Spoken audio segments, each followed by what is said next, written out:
Já estamos de volta com o nosso Tá na Hora Maranhão, 7 horas e mais 23 minutos, e começa agora a nossa resenha com a participação dos jornalistas Adalberto Melo e Ricardo Marques. Adalberto, boa noite.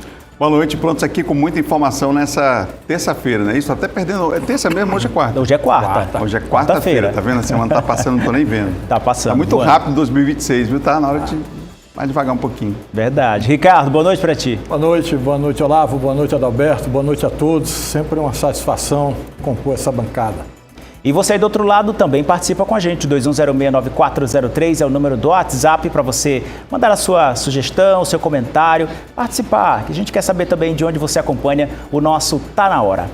Olha, o caso da cidade de Turilândia ainda não caiu em esquecimento e está longe disso. Por sinal, a cada dia uma novidade, né? A gente fica esperando já o que vem.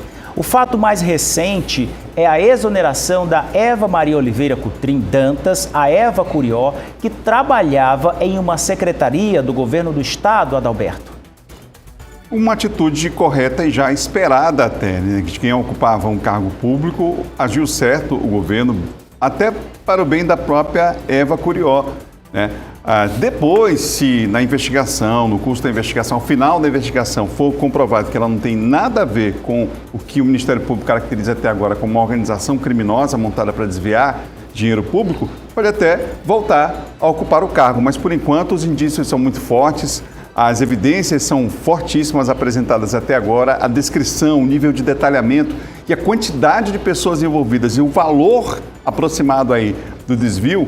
Esses dados todos chamam muita atenção. Então, agiu rápido, é assim que se deve agir realmente em casos como esse e que seja um exemplo não só para ela, mas outros aí, desses 21, caso tenha algum outro aí que tenha algum cargo público, de repente de ser afastado de forma imediata enquanto acontecem as investigações. A gente já viu isso acontecer, inclusive, aí com ministros, né? O presidente da República tomando essa atitude em relação a ministros investigados. Tá certo, comportamento absolutamente correto. Se resguardar, não é, Ricardo? Em um caso, em um momento como esse. Inclusive, essa medida ela é retroativa, se eu não me engano, até ao dia 24 de dezembro. É isso que o Adalberto falou, né? Eu concordo. O Estado tomou a decisão que se esperava, né? A decisão necessária é o que se espera de qualquer gestão. Você tem lá um servidor, ocupa um cargo, inclusive um cargo de destaque, né? Superintendente regional lá de articulação política. Você está envolvido numa questão séria, gravíssima como essa. Caso comprove que não teve participação ou que é inocente, retorna, mas você tem que preservar primeiro a instituição que é o Estado, né? E isso deveria ocorrer sempre, não apenas nesse caso, não apenas na esfera estadual, em todas as prefeituras, não apenas no estado do Maranhão, né? Em todas as unidades, não no próprio governo federal. Você tem lá uma figura envolvida numa questão dessa, porque não se trata de mera investigação, né? A dona Eva está presa, né? Quando se pede uma prisão, é porque os indícios são muito fortes. E é um caso que ganhou repercussão, muita repercussão, ou seja, não é como vocês falaram, um indício, é algo realmente muito forte e está ali na mira, no foco, né? Nesse momento aí, muita coisa acontecendo até sexta-feira. A gente já falou agora há pouco dos depoimentos que estão acontecendo no Ministério Público. Até sexta-feira está previsto esse depoimento da Eva Curió e também o depoimento do prefeito Paulo Curió para que o Ministério possa ouvi-los no âmbito da Operação Tântalo 2. Deixa eu mandar um alô, um abraço aqui para Eli Marques, que está acompanhando a gente. Ela disse que é da cidade de Rosário. A Eli Pereira. Oi, Eli, obrigado. Ela disse, Deus abençoe, obrigado. Você também, obrigado pela audiência e está acompanhando o nosso Tá na Hora lá na cidade. A cidade de Rosário também, todo mundo ligado com a gente. Muito obrigado pela preferência e audiência. O vice-governador tem mantido o seu nome como um dos possíveis candidatos ao cargo de governador nas eleições deste ano. Mas na mídia nacional, o vice já aparece como candidato ao Senado e numa possível chapa com o prefeito da capital. Que história é essa, Ricardo? Olá, você é uma reportagem que foi publicada hoje, né, numa coluna do jornal Folha de São Paulo, que o próprio Felipe Camarão teria admitido o recuo, né, que a possibilidade de recuar dessa pretensa pré-candidatura ao governo para sair para o Senado numa eventual aliança com o prefeito Eduardo Braide, caso o Braide resolva de fato sair candidato na disputa pelo Palácio dos Leões, né? Eu venho falando isso, inclusive, coincidentemente, ontem mesmo eu dizia aqui que a pré-candidatura do Felipe, ela definhou, né? Não tem mais aquela empolgação, não tem aquele ânimo, não tem mais nem capacidade de gerar, né, novos fatos, né, novas notícias. O que se abastece hoje a mídia, as editorias de política, com relação à pré-candidatura do Felipe Camarão, é sempre o mais do mesmo, né? Aquela reunião ali do mesmo grupinho e tal. Agora, o Eduardo Braide tem se mantido equidistante, né? Parece que não quer muita aproximação com a turma da esquerda, porque o eleitorado dele não digere bem. Nós mostramos aqui, já tem meses, uma foto do Eduardo Braide, o Kassab, Gilberto Kassab, que é o presidente nacional do PSD, que é o partido do Eduardo Braide, e a senadora Elisiane Gama, que também é do PSD, e a repercussão foi terrível, né? Os internautas, os telespectadores, que se dizem eleitores do Braide, disseram que não toleram, não querem saber do Braide com a esquerda.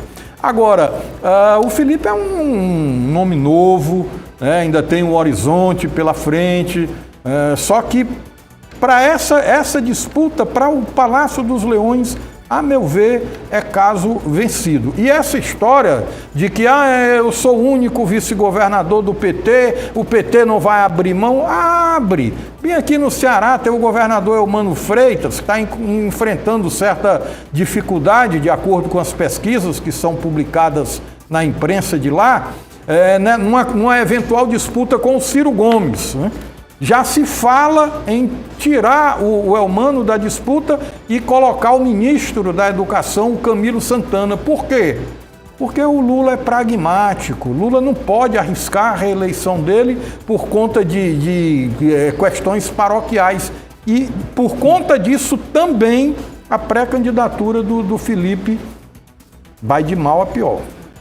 Agora, a gente já tinha falado sobre isso, inclusive, Adalberto, com essa candidatura muito cristalizada, muito ali, não teria como haver um retrocesso, né? Do Felipe Camarão é um deles. E essa informação, inclusive, é nova para a gente aqui que cobre política no Estado, né?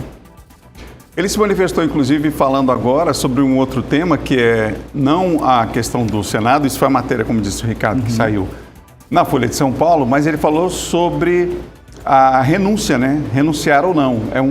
Usando a sua conta no X também, ele falou sobre essa questão, né? E aí volta aquela história, o PT só tem um vice-governador, aquilo que o Ricardo falou ainda há pouco, né? E falando do apoio que tem da Nacional em relação à sua candidatura, mas fez ponderações relacionadas exatamente a deixar o governo. Ele disse que a chance é zero dele sair do governo, reafirmou isso mais uma vez no X. Aliás, quase todos os dias ele está postando nas redes sociais alguma coisa, faz parte do jogo, né? Mas se manifestando e se posicionando aí em relação a essas eleições de 2026. Programou um calendário aí, digamos, uma contagem regressiva para o afastamento de secretários, governadores ali numa indireta, digamos assim, e agora se manifesta sobre a questão de renunciar, né? Como disse, faz parte do jogo e, ao mesmo tempo, acaba ocupando também o espaço nos noticiários políticos, principalmente no momento desse aí de ainda indefinição. Mas essas definições estão... 2026 já começou, é o ano da eleição e essas definições vão acontecer rapidamente. Aí eu creio que nos próximos 30 dias, no máximo depois aí do Carnaval, aí já se tem uma posição clara em relação a, pelo menos, as pré-candidaturas ao governo do Estado. Ainda não oficialmente, claro, vem as convenções depois, mas já uma definição mais clara do que temos no início desse ano. Ele usa as redes sociais também para fazer esses posicionamentos como pessoa pública, como vice-governador do Estado, e acaba ganhando essa visibilidade porque veículos de comunicação, os colegas da imprensa também colhem esses depoimentos de autoridades, né, sobre os fatos relevantes do momento, como as crianças desaparecidas, como situações inclusive internacionais que também são citadas por maranhenses nesse momento. Deixa eu mandar um abraço aqui para todo mundo. A Nilde Ribeiro está mandando boa noite. Ela disse que, rapaz, a Nilde acompanha todo dia o nosso programa. Muito obrigado, Nilde. A Neuze Reis também, boa noite, acompanhando o melhor programa. Muito obrigado. O Israel e também o José aqui assistindo lá em Viana. Rapaz, ele é o José, mas o nome dele é Zequinha Bassi. Zequinha Bassi lá em Viana, acompanhando pelo YouTube. Muito obrigado pela audiência e pelo carinho aqui da preferência na difusora. Adalberto, o governador reuniu todos os secretários no início da semana e uma possível orientação, né, foi dada ali para quem tem interesse em ser candidato nas eleições deste ano e que devem deixar o governo no início de março, né? O prazo também está contando, como o Felipe falou. É isso? É isso mesmo, Olavo. E aí, nesse sentido, a preocupação é com a questão da previsibilidade política, né, e do esvaziamento também dessas secretarias. Para trabalhar numa secretaria como essa, você precisa estar focado. E aí, aqueles que vão se candidatar precisam de imediato já. Primeiro, ele vai tratar isso de forma individual. Vocês lembram que a gente falou ontem que a reunião foi a portas fechadas, entre aspas, não teve acesso à imprensa, mas que foi uma reunião, né? Ali a gente fez mostramos até uma foto ali da reunião com o governador. Pois é, esse tema acabou surgindo lá na reunião. Na verdade, estava pautado para ser falado sobre o assunto e o afastamento acontece em março. A legislação diz que pode ser até abril, mas o governador já quer antecipar isso, exatamente como eu falei, para evitar esvaziar as secretarias no ano eleitoral. O Estado não pode parar por causa do pleito, o Estado não pode parar. As demandas são gigantescas, a gente tem avançado sim em algumas áreas, mas a gente sabe que um Estado como o nosso precisa de uma atenção muito especial em vários setores, né? E aí, por isso, entendo que acerta também o governo quando pede que seja antecipado. Detalhe, março é para sair, Olavo, a gente está em janeiro, tem carnaval em fevereiro, ou seja, até o final desse mês as conversas já vão acontecer. Ele fala também, o governador, de uma transição rápida, né, exatamente para evitar esse esvaziamento. Então, nos próximos dias a gente vai começar aqui já a levantar de bastidores informações sobre os substitutos daqueles que hoje ocupam essas pastas nas secretarias, né? É natural que isso aconteça e até o governo precisa definir claramente quem vai sair, depois já pensar o nome que vai substituir ali para tocar o barco, para tocar o governo até o final do ano. Ou seja, a eleição é em outubro, mas o governo segue até o final do ano, isso é fato, e é preciso que essa definição aconteça de forma rápida, né? Não haja nenhuma intercorrência, enfim, que os trabalhos possam seguir. O governador falou aqui sobre obras que precisam ser entregues, enfim, deu atenção especial aí à questão do combate também à fome, né, à pobreza no Estado, e isso exige realmente uma preocupação, um foco que tem que ser no trabalho, no serviço. São servidores públicos, né? Portanto, precisam mostrar trabalho. Está aí a foto que a gente falou ontem da reunião com o secretariado, né? É um entra e sai escalão que deve se intensificar, sobretudo no mês de março, não é, Ricardo? É natural, né? É isso que o Adalberto falou. O Estado, ele não pode parar em função da política, embora a política seja importante, né? Para planos futuros de quem está à frente do Executivo. Mas o Estado tem que trabalhar à parte. E o que a gente observa com esses movimentos do governador é que o Carlos Brandão, ele está controlando direitinho a agenda, né? Reparem que a agenda da sucessão dele, da própria sucessão, quem está controlando é ele. Eu falava agora há pouco do caso do Ceará. Lá no Ceará, a agenda está mais sendo controlada pela oposição, que está lá com o Ciro Gomes dizendo que é ou que não é candidato, não se sabe ainda, mas a agenda lá está com a oposição. Aqui no Maranhão, o governador Brandão tem controlado essa agenda e não é de agora, né? Isso é coisa de uns 8 meses para cá, ele começou a tomar as rédeas do calendário eleitoral, fazendo movimentações, dando declarações, e isso é importante porque, de certa forma, consolida, né, o governo, dá tranquilidade para que o governo execute as ações. E esse programa do Maranhão Livre da Fome é o grande legado que o Brandão vai deixar. Vamos aguardar o resultado no final do ano, né? Final do ano a gente vai ter o parâmetro de redução ou, quiçá, né, até extermínio da extrema pobreza no Estado. Ó, Deus abençoe a equipe fantástica da Difusora. Ó, Caju ligado com você, obrigado, Caju, valeu, brigadão. Tá acompanhando a gente, já mandou várias mensagens, acompanha sempre aqui o nosso Tá Na Hora, tá sempre comentando aqui com a gente. Pois é, quem mais tá com a gente aqui? Ligado aqui o José Santos, obrigado, diz que é o melhor programa da TV. Rapaz, que coisa boa, hein? Forte abraço, meu amigo, sucesso para você também, José Santos. De qual cidade, José? Acho que é do... rapaz, o José eu conheço, lá da região do Quatraque. Valeu, José, brigadão, meu irmão. Valeu, obrigado de coração aí pela audiência e pela preferência. Você segue acompanhando aqui, participando do nosso Tá Na Hora. Olavo, a gente falava sobre dados em relação ao Estado, sobre as deficiências que ainda existem, sobre superar alguns problemas que são históricos aqui no Maranhão. E a gente tem duas notícias aqui, uma relacionada à criação de empregos, 74 mil empregos formais em 3 anos, foi um levantamento que foi feito agora com base no CAGED, 73.758 empregos com carteira assinada entre o início de 2023 e novembro de 2025. E olha que esse dado de novembro não foi tão animador no Brasil inteiro, né? Complicado com a indústria, passando por um processo aí de demissões também. A série histórica que começou em 2020 teve o novembro pior de todos, desde 2020 foi esse de 2025, mas ainda assim tivemos números positivos aqui como esse do Maranhão. E um levantamento do IMESC com dados, claro, do PIB trimestral do Maranhão, mostrando que a economia apresentou um crescimento de 4,2% no terceiro trimestre de 2025. Com um resultado aí superior ao registrado no Brasil, de 1,8%, do Nordeste, 2,4%.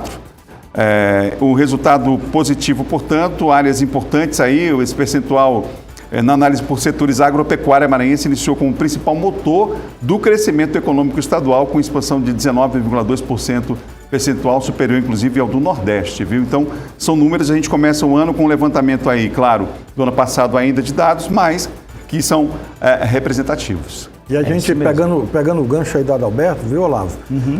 A gente está numa expectativa danada para o resultado anual do PIB, né, de 2025, que deve sair daqui um mês, mais ou menos, um mês e meio, 2.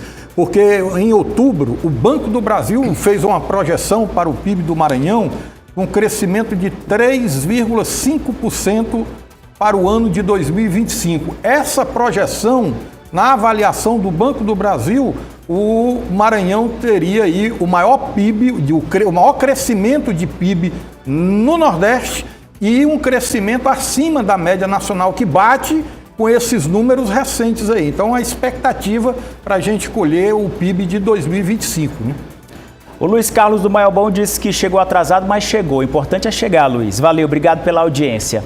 Senhores, depois do caso dos bloquetes roubados na cidade de Imperatriz, que ganhou aí muita repercussão, ontem à noite esse caso, né?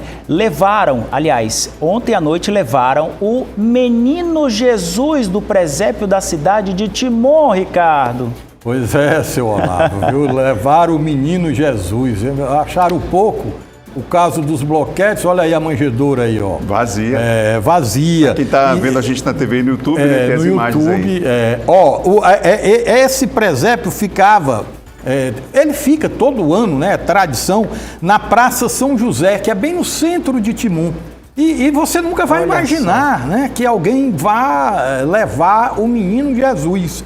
Deixaram São José, deixaram Maria, deixaram as ovelhas, deixaram lá as vacas, a manjedoura, deixaram o presépio. Levaram o principal, que é o menino Jesus, né? A gente falava agora há pouco lá no expediente final, o Adalberto dizia, rapaz, lá em Imperatriz, a turma está devolvendo os bloquetes, né? Era até meia-noite de hoje, mas já um número considerável já, o pessoal chegou... Que já foi devolvido um número considerável.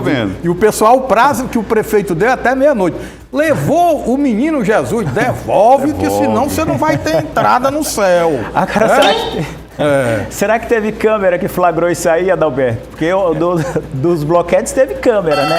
E o pessoal que com drone sobrevoou as casas para delatar o pessoal que estava levando bloquete. A gente vai atrás dessas imagens aí, mas devolva, ficou aqui o apelo aí, viu? Hashtag devolva o menino Jesus. Devolva o menino Jesus. Meu Deus do céu, cada uma. Ê, Maranhão! A gente fica por aqui, obrigado pela audiência e companhia. A gente volta amanhã a partir das 6h30 da noite. Beijo grande, tchau.